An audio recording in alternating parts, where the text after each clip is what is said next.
Map every dollar in your bank account directly to the seconds remaining in your life.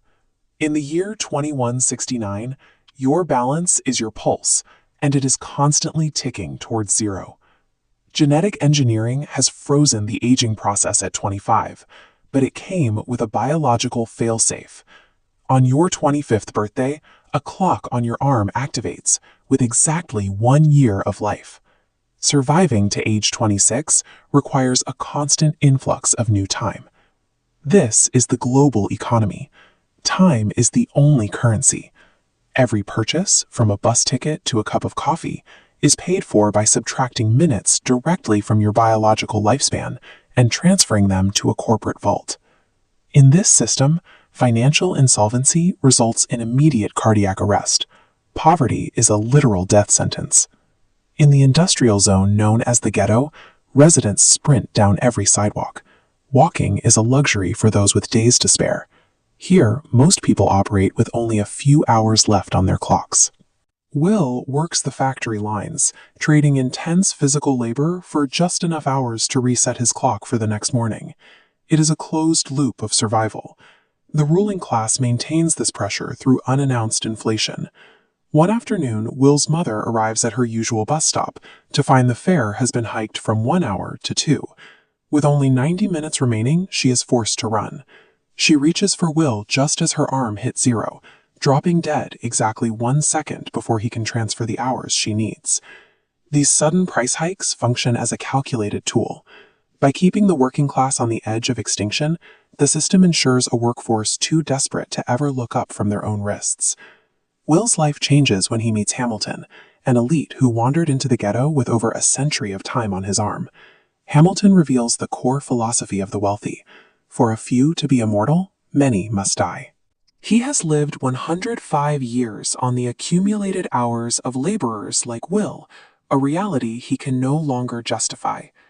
While Will sleeps, Hamilton transfers all 116 years to him, leaving himself only seconds.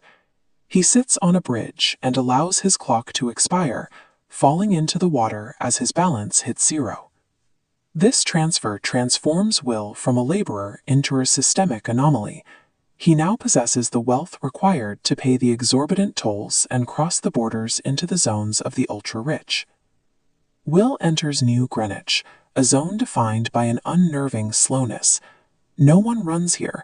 When you have thousands of years, there is no reason to hurry. He meets Philip, a powerful time banker, and his daughter Sylvia.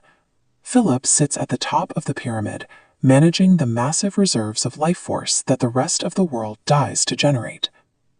The elites utilize artificial inflation to control the population. Anytime the Ghetto saves surplus hours, the cost of living spikes, vacuuming that excess wealth to the top. This mathematical ceiling keeps the working class pool near zero, locking the poor into permanent labor. These multi-century fortunes grow through the mathematical weaponization of scarcity. By siphoning minutes from the millions at the bottom, the elite at the top secure immortality. Every time Will and Sylvia distribute stolen hours to the poor, the banks respond by raising prices to absorb the new capital. They are observing a system that corrects itself to maintain poverty. To cause a permanent collapse, they have to look beyond small redistributions. They begin a campaign of raiding Philip's time banks, attempting to flood the Ghetto with enough centuries to outpace the rising inflation. The response is immediate.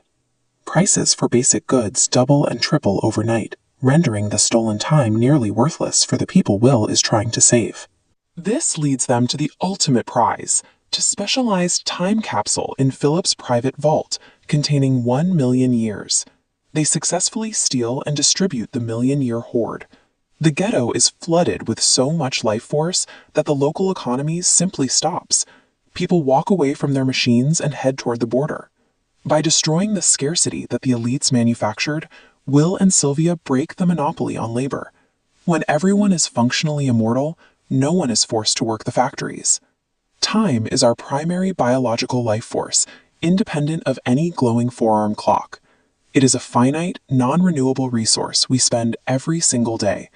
We trade irreplaceable hours for currency within a system where resources are hoarded at the peak, leaving the majority to toil for their basic requirements. Evaluate your own schedule. Are your daily efforts serving your own life, or are you fueling a machine designed to keep you on the treadmill? You can always earn another dollar, but you can never earn back an hour. What are you actually buying with your only life?